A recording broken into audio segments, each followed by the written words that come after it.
2 launch pads capable of supporting flying humans to space. We'll have more exciting human spaceflight updates to share a little later in the program. Dragon is the only vehicle flying today that can fly a round trip to and from the space station, carrying vital supplies to space and returning safely with critical cargo. Today's Dragon spacecraft will be flying for the 4th time, and the Falcon 9 it's sitting on top of will be making its 6th flight. Reusability is key to everything we do here at SpaceX, and to date, we've reflown 24 Dragon spacecraft and 241 Falcon 9 rockets. Speaking of Falcon 9, propellant loading began about 15 minutes ago and will complete at the T-minus 2-minute mark. Weather is looking great with only a 10% probability of violation. Range is green and ready to support. Everything is looking good as we count down to an instantaneous launch attempt at 4:55 p.m. Eastern Time today. And with that, let's check in with Gary Jordan at NASA in Houston. Hey, Yome, it is great to be with you. I'm here at NASA's Mission Control Center in Houston, Texas, where flight controllers are looking after the orbital laboratory that is the ultimate destination after Dragon's launch today, the International Space Station. We're watching today's launch closely and working with the teams with you there in Hawthorne, California, as well as Falcon 9 teams at Kennedy's Space Center in Florida, following the launch criteria. As of this moment, the teams here in Mission Control Houston are go for launch. The International Space Station is ready to receive Dragon and the 3 tons of cargo on board. You'll see 2 flight directors in Houston today. There on screen is Flight Director Diane Daly and Nicole McElroy. Lots going on in this room and aboard the International Space Station today, and teams are following along in the action. Just this morning, the scheduled launch of the Soyuz MS-25 was automatically scrubbed by ground support equipment due to a low voltage reading in the Soyuz rocket electrical system at the Baikonur Cosmodrome in Kazakhstan.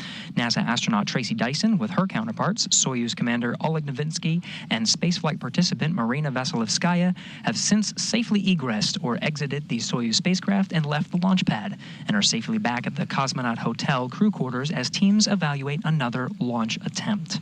Meanwhile, here in Houston, teams shift focus to watch the countdown towards the launch of Dragon on top of Falcon 9 for NASA's SpaceX 30th Commercial Resupply Services mission.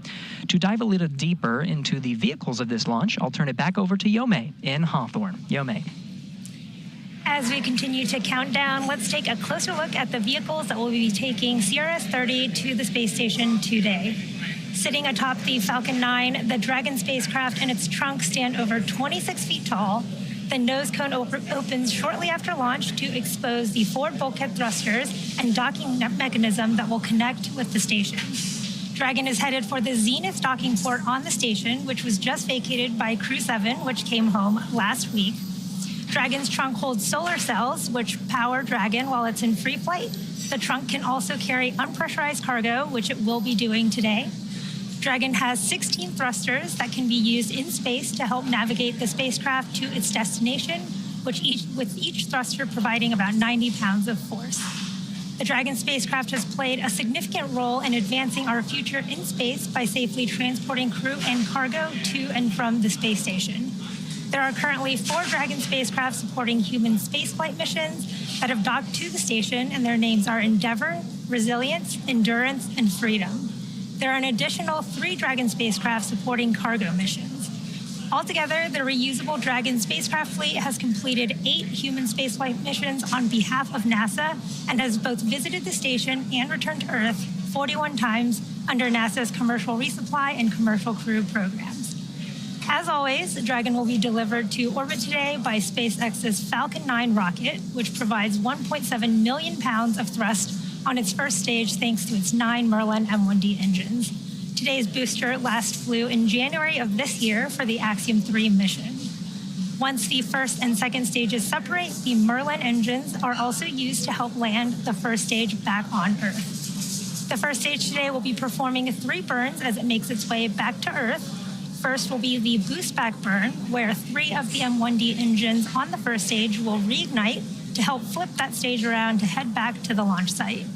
The second burn is the entry burn, where the same 3 engines will again reignite to help slow Falcon 9 down as it prepares to re-enter the Earth's atmosphere. Finally, the landing burn, where the center engine of the Falcon 9 will slow down the rocket enough to perform a precision landing back down at landing zone 1. Meanwhile, the second stage continues to orbit, powered by a single Merlin vacuum engine with over 220,000 pounds of thrust. The second stage will secure Dragon's entry into low Earth orbit before separating, leaving Dragon to continue its own journey to the space station on its own thrusters. About 50 seconds after separation, Dragon's nose cone deployment sequence will begin, exposing its guidance navigation controls that help Dragon autonomously fly to the space station. With T0 coming up in about 12 minutes, our teams at the Cape and Hangar X are doing a series of system checks to ensure Dragon and Falcon 9 are ready to fly. Reusability is key to making spaceflight more routine and ultimately what will enable humans to become multiplanetary. Down at Starbase, Texas, we are continuing to build, test, and fly Starship, the world's most powerful launch vehicle ever developed. 1 week ago today, Starship returned to integrated flight testing with its third launch from Starbase. This flight achieved several milestones and firsts. Super Heavy completed its second full-duration ascent burn, the second successful hot stage separation, a successful flip maneuver, and this time made it through the boost back burn and attempted its first ever landing burn. Starship executed its first full-duration ascent burn, making it to space and checking off several other test objectives, including opening and closing its payload door, aka the PEZ dispenser, and initiating a propellant transfer demonstration and its first re-entry through the atmosphere. Starship brought never-before-seen live views of this atmospheric re-entry, utilizing the Starlink terminals installed on board to transmit a live, high-definition video signal, even as plasma built around it. Starship's rapid development approach has been the basis for all of SpaceX's major innovative advancements, including on Falcon, Dragon, and Starlink. Testing and learning is essential as we work to build a fully reusable transportation system capable of carrying both crew and cargo to Earth orbit to help humanity return to the moon and ultimately to travel to Mars and beyond. Building bases or even cities will require huge amounts of cargo and eventually crew, and that's where Starship comes in. In partnership with NASA, Starship will serve as the lander to put the first Artemis astronauts on the moon.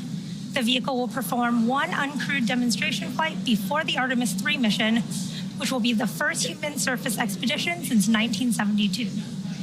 With the ability to deliver cargo and people to the lunar surface, we'll be ready to help humanity build a sustainable presence on the moon and learn how to live off-world before the next step to Mars. Starship is now getting ready for its fourth test flight. Every launch and mission yields critical data for continuing to improve and pave the way for our future in space, and Flight 4 will continue that journey very soon. For now, I'll send it back over to Gary at JSC. Hey, thanks, Yome. Teams in Houston continue to watch the countdown of NASA's SpaceX CRS-30 mission, and everything's looking good. This will be the fourth launch to the International Space Station in an incredibly busy year. Take a look. 2024 has been a busy year for human spaceflight at NASA and traffic aboard the International Space Station, and there are no signs of slowing down. The year kicked off with the third private astronaut mission to the orbiting laboratory. 4 crew members representing 5 nations remained in orbit for 18 days, conducting science and outreach before returning to Earth. Multiple cargo deliveries have already made their way to station.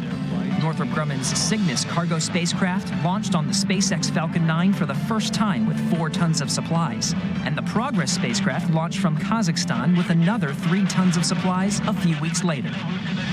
A cadre of 4 spacefarers once again launched from U.S. soil on NASA's SpaceX Crew 8 mission. Their arrival began a 6-month expedition on station and relieved the Crew 7 quartet from their half-year stay aboard, who undocked and splashed down off the coast of Florida shortly after Crew 8's arrival. And around the corner, we're gearing up for the first crewed flight of the Boeing Starliner on a mission to verify the spacecraft for transporting crew to and from the International Space Station and add this vehicle to the American fleet of human-rated spacecraft. While progress continues to be made in low Earth orbit, NASA continues to aim for the moon. The Artemis II crew has been preparing for their critical demonstration flight aboard Orion with training in Houston, Cape Canaveral, and off the coast of San Diego for recovery operations. Their mission, a giant leap to humanity's sustained presence on the lunar surface. And the astronaut corps of capable humans willing to take on these challenges in this busy time has only grown. In the midst of continued science and exploration in low Earth orbit, the latest class of NASA astronaut candidates recently graduated from their initial training and are now eligible for future assignments to the International Space Station and Artemis missions to the Moon. These individuals will train alongside astronauts from many nations, continuing scientific discovery, exploration, and inspiration together for humanity.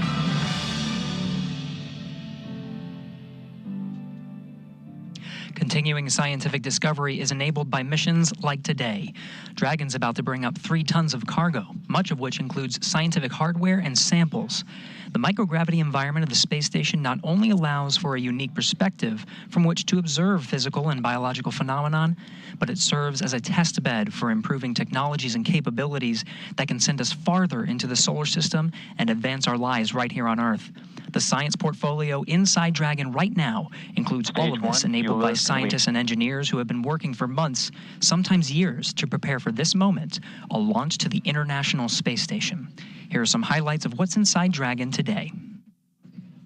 SpaceX is set to launch its 30th resupply services mission to the International Space Station, carrying science investigations to further NASA's missions to deep space and benefit life on Earth.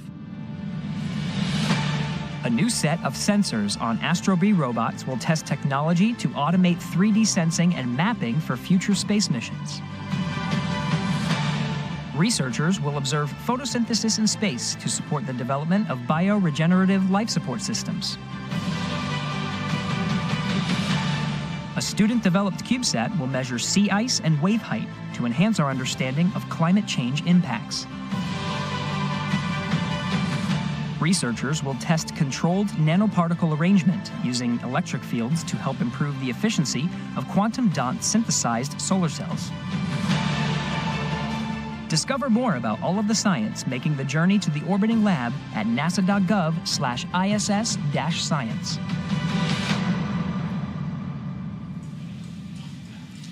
Here at just about T-minus 5 minutes, all systems are currently a go for an on-time liftoff. Strong back retraction will begin shortly, and in preparation for that retraction, strong back retract. You heard that call out, the sequence first beginning. Dragon is in terminal count. Beginning, strong back retraction has begun. You'll see the clamp arms on the second stage just below Dragon beginning to open, and then the strong back will recline away from Falcon 9. That transporter erector, which is that large truss structure to the left of Falcon 9, is what will retract. Strong back is retracting. In preparation for liftoff, and you heard that call out that the strong back is retracting. You can see those clamp arms opening just below Dragon as well. In just a few seconds, you should see that strong back recline away from Falcon 9 and Dragon.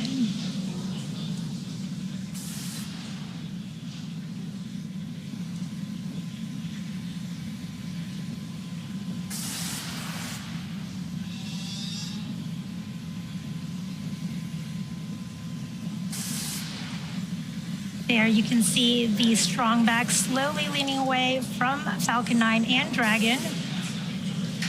Over to you, Gary. That's right, after strong back retract, we're still counting down, about to approach 3 minutes, 30 seconds to launch. At this time, the fuel and oxidizer inside the first stage are fully fueled. Fuel inside the second stage is already at max capacity, and we're just topping off the liquid oxygen on the second stage, which should wrap up topping about T-minus 2 minutes. Now again, we're green, we're tracking good weather, 90% go. Beautiful skies there at the Kennedy Space Center and Cape Canaveral Space Force Station. Now, for some reason we do not launch today, there is a backup opportunity tomorrow, March 22nd, 4:29 p.m. Eastern. At T-minus 60 seconds, Falcon 9 will be in startup. This means the rocket's autonomous Internal flight computers will take over Stage 1, to the launch countdown. complete. There you go. LOX load in stage 1 is complete. Counting down to T0 at about T-2. The Merlin 1D engines will light for liftoff. The vehicle continues to be healthy, and Falcon 9 team is tracking no issues. Currently, the weather is green, and the range is ready to support a T0 at 4:55 p.m. Eastern Time. We have a 90% probability of launch today based on weather, and in these last few minutes, Falcon 9 is performing the final health checks on its primary communications, avionics, and propulsion systems in preparation for flight. We'll have that LOX load call out complete here shortly.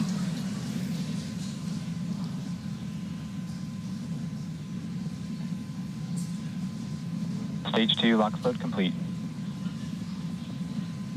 With stage 2 LOX load complete, that gets us inside the 2-minute marker to countdown.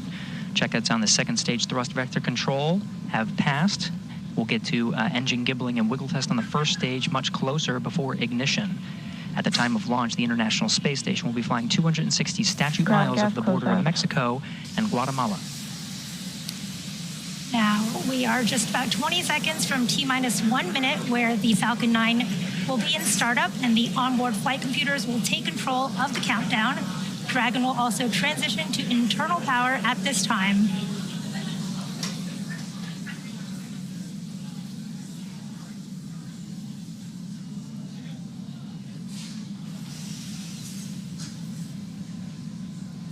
Falcon 9 is in startup.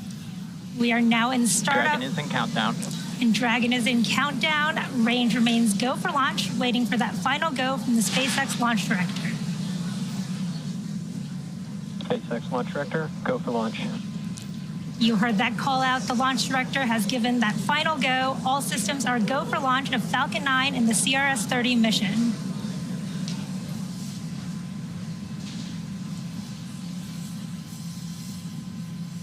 T-minus 30 seconds.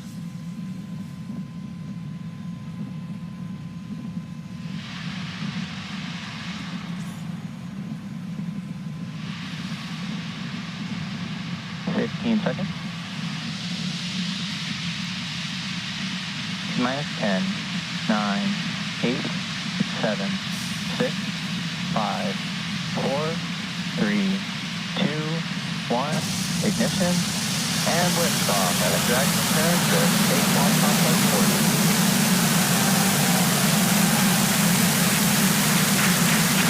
Tons of science and cargo take flight on NASA's SpaceX 30th Commercial Resupply Services mission. Falcon 9 at 1.7 million pounds of thrust. Pitching downrange, hearing good calls of performance.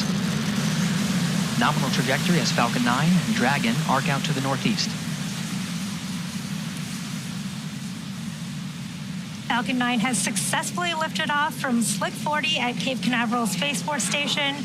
And during ascent, we will tilt or gimbal our engines, guiding the rocket into what we call a gravity turn. Through this turn, the vehicle is flying both up and telemetry nominal. Horizontally away from the launch pad.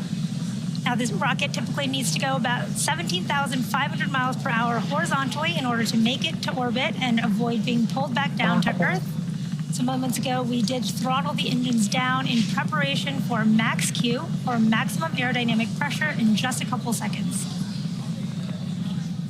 Max Q. There was that call out for max Q. And coming up, we have a few events in quick succession, starting with main engine cutoff, followed by stage separation, second engine startup 1, and the start of the boost back burn for the first stage. MVAC is chilling. There's the call out. The MVAC engine on the second stage is chilling in, getting ready for startup.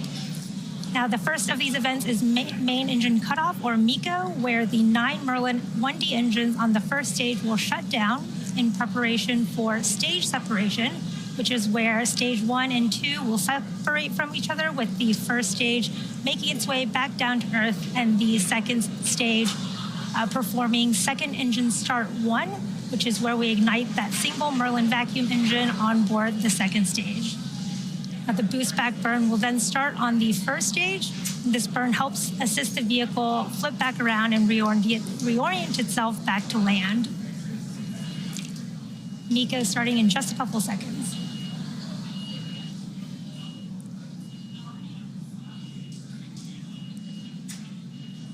MECO. Stage separation confirmed.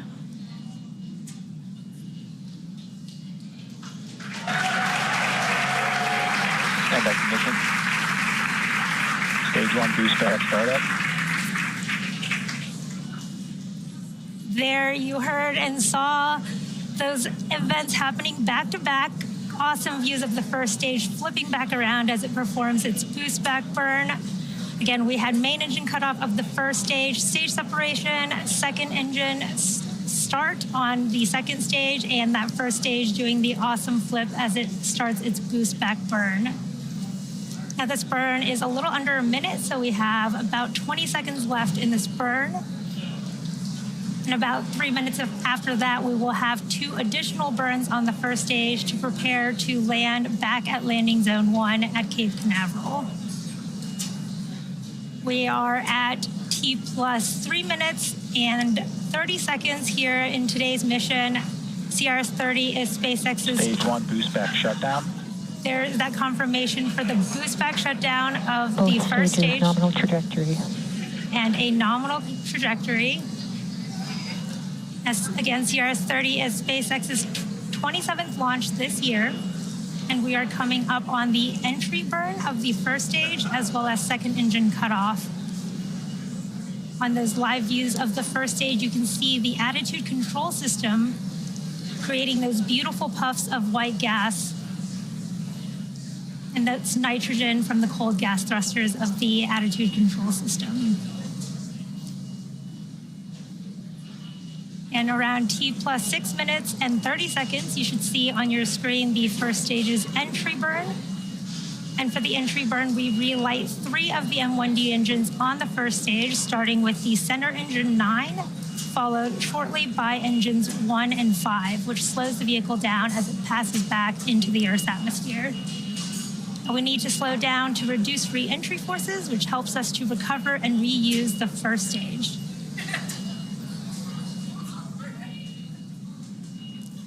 The second stage on the right, you can see beautiful views of the Earth in the background and that Merlin vacuum engine heating up as it performs its burn.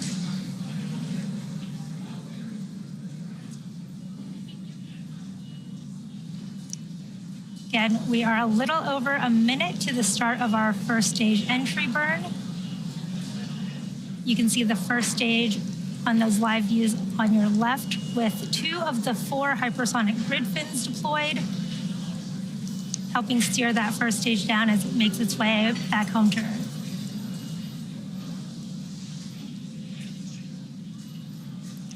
Now you can see the telemetry on the bottom left and right hands of your screen.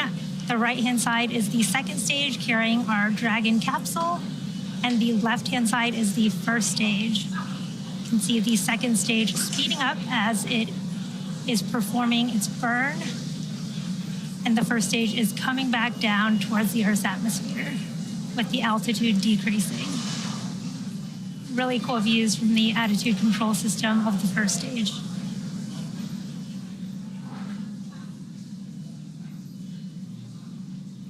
Just about 20 seconds from the start of our first stage entry burn, we should be able to see really cool views of that burn from those views on the left of your screen.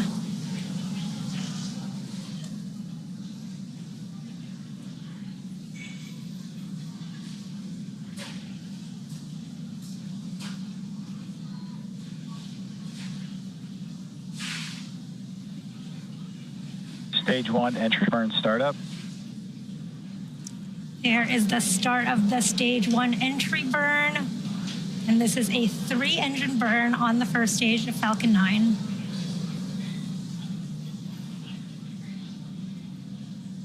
Stage 1 entry burn shutdown. There you Stage saw 1 FTS has safed.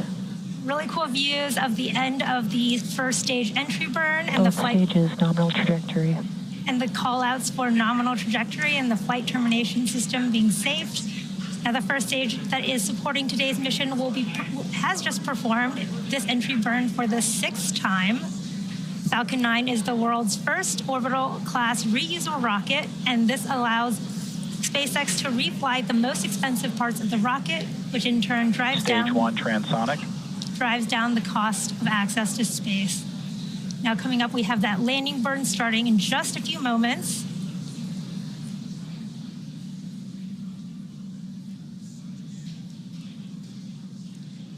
There's the start of Stage 1 landing burn. that landing burn. Really cool view of Cape Canaveral coast. Stage 1 landing leg deploy. Wow, wonderful views of that first stage landing. Stage 1 landing confirmed. Back at landing zone 1, looking pristine there, and there you have it. Guidance. That landing marks SpaceX's 286th recovery of an orbital class rocket, including the first stage landings for Falcon Stage 9 2 FTS has safed. and Heavy.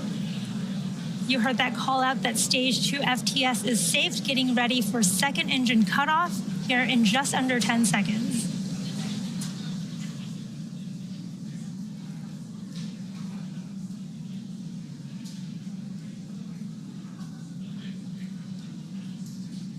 MVAC shutdown. There is that second engine cutoff with the MVAC shutdown call out, waiting for confirmation of a good orbital Nominal insertion. orbit insertion. There is that confirmation of good orbit. It looks like we are on track for Dragon separation in just a few minutes, just before the T plus 12-minute mark. It has been a great launch so far. As I mentioned earlier, today's launch was the first for our upgraded Dragon to be flying from Slick 40 after we stopped flying the older version of Dragon back in 2020. And to support our growing launch manifest, we've made new upgrades to Space Launch Complex 40, including a brand new tower and access arm, which enables more efficient late load operations as well as human spaceflight missions. Now, with these updates, we are on our way to having 2 launch pads capable of supporting flying humans to space. You can see really cool views of the MVAC engine and the Earth in the background from the second stage. And in addition to flying cargo to support crew on board the space station, SpaceX also enables researchers the opportunity to fly critical science to orbit on Dragon, which has carried over 1,000 research experiments to and from low Earth orbit and the International Space Station since 2012. Enabling research in space paves the way for us to explore beyond Earth and make life multiplanetary. And now we are waiting for Dragon to separate from Falcon 9's second stage. To recap so far, we had an on-time liftoff at 4:55 p.m. Eastern Time. Everything has proceeded nominally so far. Stage separation occurred at about 2.5 minutes into flight, and that was followed by a successful landing of Falcon 9's first stage at landing zone 1 back in Cape Canaveral, Florida. That was the 6th landing for that particular Falcon 9 first stage. And for those of you following along, this Dragon capsule has also supported CRS-22, CRS-24, and CRS-27, which were 3 additional cargo resupply missions to the International Space Station. At about T plus 8.5 minutes, we had a successful second engine cutoff, followed by confirmation of a good orbital insertion. The vehicle is now coasting with Dragon attached, and we are just about 30 seconds away from spacecraft separation. We're seeing great views from the second stage with the Earth and the Sun in the background as it prepares to separate Dragon so that Dragon can begin its journey to the International Space Station.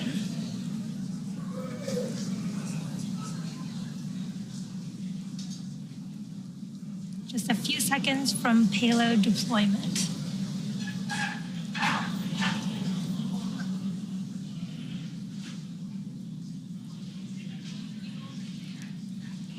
You can see Dragon floating away there. It's very exciting to see. Dragon was drifting away from Falcon 9 second stage there, confirming good spacecraft separation. Now as SpaceX is honored to be a part of NASA's Commercial Resupply Services Initiative to deliver critical cargo to the space station. And we thank NASA for entrusting us with today's mission. For those of you following along, you'll know that this mission marks our 27th of the year. Congratulations to the SpaceX team. We're just in March, and we're already launched in partnership with NASA missions like Axiom 3, Cygnus, and PACE, Intuitive Machines, Crew 8, and more. You can check spacex.com/launches for up-to-date missions and schedules. But that will do it for me here in Hawthorne. But I'm handing it over to Gary to take us through Dragon nose cone opening. Gary? Hey, thank you, Yome. We were following along from here in Mission Control Houston, a wonderful launch of Dragon from Space Launch Complex 40 at Cape Canaveral Space Force Station. Great to see Dragon in orbit and starting its journey on the way to the International Space Station. We're continuing our coverage here in Mission Control Houston, awaiting for the nose cone to deploy. The nose cone is at the very tip of the Dragon spacecraft. Once deployed, exposes the 4 forward bulkhead Dracos. These Draco thrusters will execute the series of maneuvers necessary to raise its orbit and meet up with the destination of Dragon's launch today, the International Space Station. Of course, after separation, it is carrying 3 tons of supplies, including science, as well as some food to the International Space Station. A common question we get is what sorts of treats and food are inside Dragon that the Expedition 70 crew aboard station is awaiting. We did receive word that there is a fresh food kit, including some fruits and vegetables like citrus, apples, and cherry tomatoes inside Dragon right now. There's also 2 crew-requested coffee kits and 60, that's 60, bulk overwrap bags. These are standard bobs containing some standard food menu items as well as some crew preference choices. You're getting a live look at the second stage, now transferring to the control rooms. On the left side, you see the SpaceX mission control teams over in Hawthorne, California, that oversaw today's launch and will continue to monitor Dragon on its journey to the International Space Station over the next day and a half.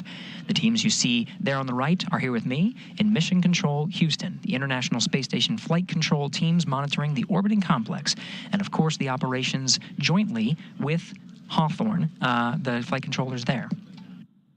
Joint operations between the 2 teams you see here will come a little bit closer to when Dragon is in its final approach phase, just about 2 hours or so prior to docking. Docking is scheduled for early Saturday morning.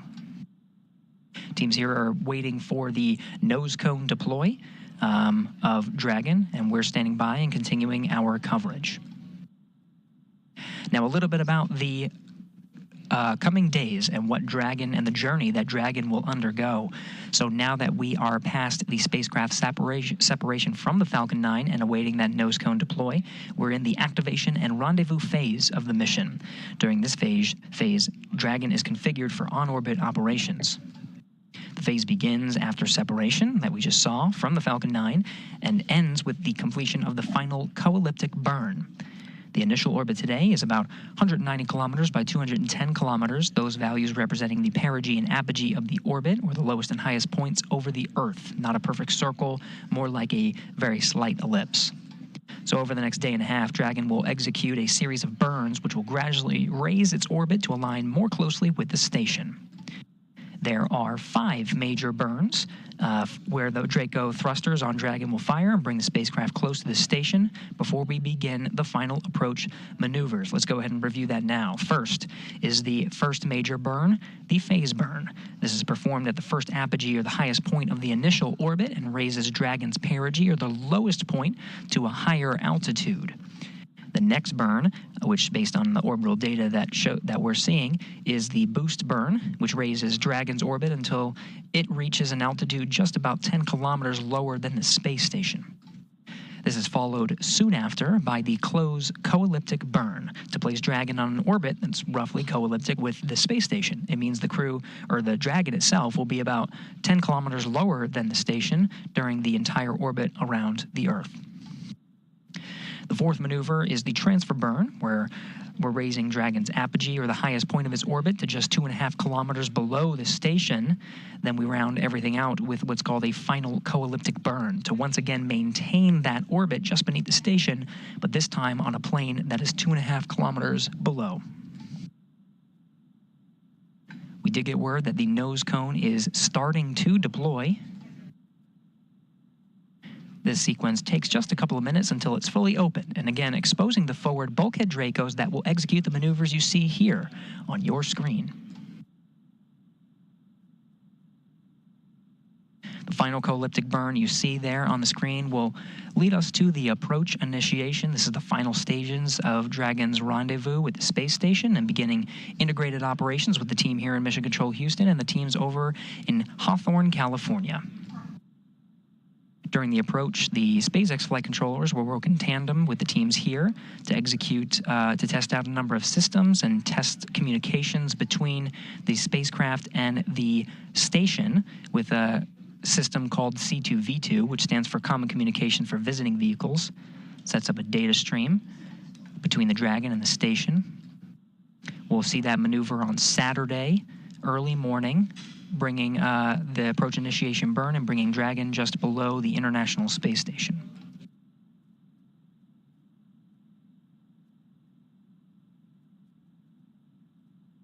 Teams you see here on your screen are monitoring the Dragon after its separation.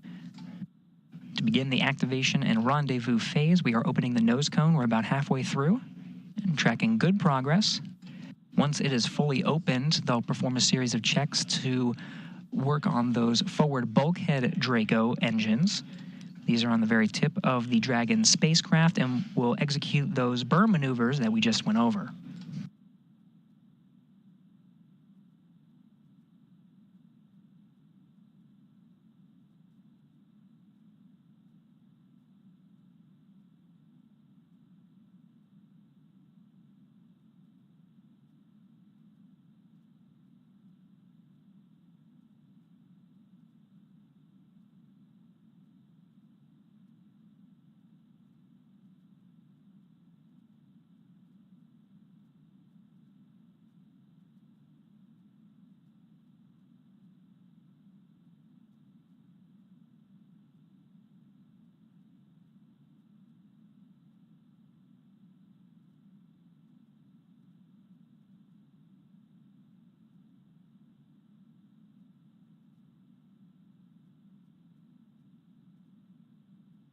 "20 minutes after the launch of NASA's SpaceX 30th Commercial Resupply Services mission. Still continuing to follow along, the teams here are monitoring the opening of the nose cone at the end of the Dragon spacecraft. Again, exposing those forward bulkhead Dracos. We'll continue to cover this mission until that is fully open.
So again, the nose cone is fully deployed, and the teams are checking those forward bulkhead Dracos.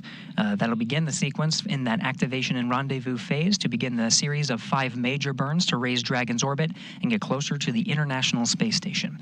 So now that the nose cone is deployed, Dragon is ready for those phasing burns, as I mentioned, to the International Space Station. With a successful orbital insertion, I'm now joined on the phone by Christy Duplishin, Deputy Manager of the International Space Station Transportation Integration Office. Christy, thank you so much for joining us. Thanks. It's good to be here.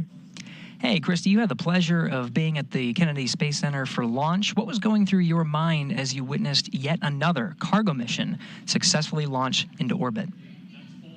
Oh my, yes. Even though it's the 30th cargo mission for SpaceX, it never gets old. I do still get nervous before each mission, and I think back to something one of my mentors said when I worked flight control back in the shuttle days. He said, if you're not nervous before a launch, then you aren't remembering what it means to do this. And so I think that sums up how I felt. And before each mission, regardless of how many times it happens, and I was adequately nervous. And so I'm also thinking about all the work that goes into making a launch happen. There's so many dedicated and hardworking people that work every day to make these flights happen. And I'm so happy to be a part of it. So you can't just help but smile. It's so true, Christy, and really the team is putting a lot of work in, not just for this launch, but many others. The space station right now is a high-traffic area. We've seen a lot of traffic before this launch, and we'll continue to see more. What are some of the challenges for your office during a busy season of traffic aboard the International Space Station? That's absolutely true. It has been very busy over the last few months. We still have several flights ahead of us. Our team is great at keeping up with all of these vehicles that are coming and going. As we prepare for these missions, our team makes sure that the vehicles and teams are ready to fly. One of the things I enjoy most about this job is the opportunity to work with the different commercial providers that are in different stages of development. I'd say that one of our challenges is to make sure that we continue to evolve to meet our commercial provider needs as we continue in our goal of commercializing low Earth orbit.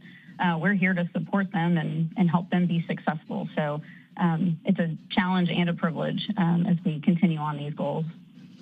It's important, right? There's a lot happening, and we're seeing more traffic and more launches than ever before.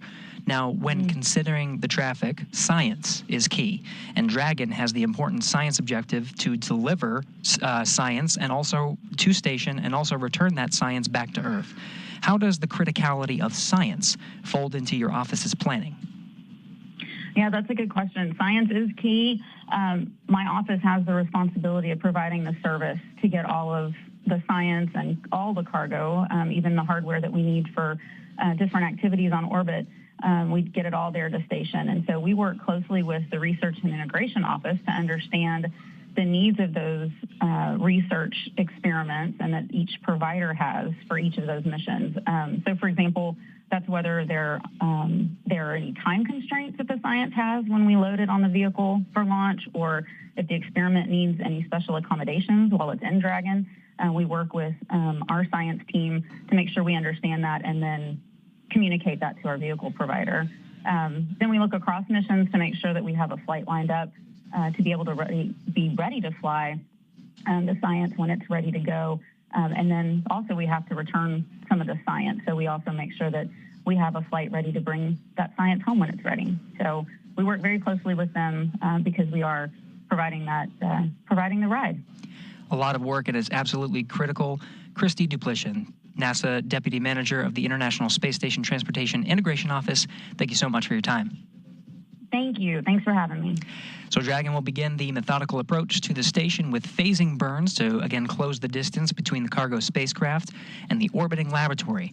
This will take approximately a day and a half, with approach and docking to the International Space Station expected early in the morning on Saturday, March 23rd. Join us on NASA TV and NASA Plus for our coverage of the final approach and docking of this spacecraft, beginning at 4:30 a.m. Central Time, 5:30 a.m. Eastern on Saturday for a docking expected expected near 6:30 a.m. Central, 7:30 a.m. Eastern.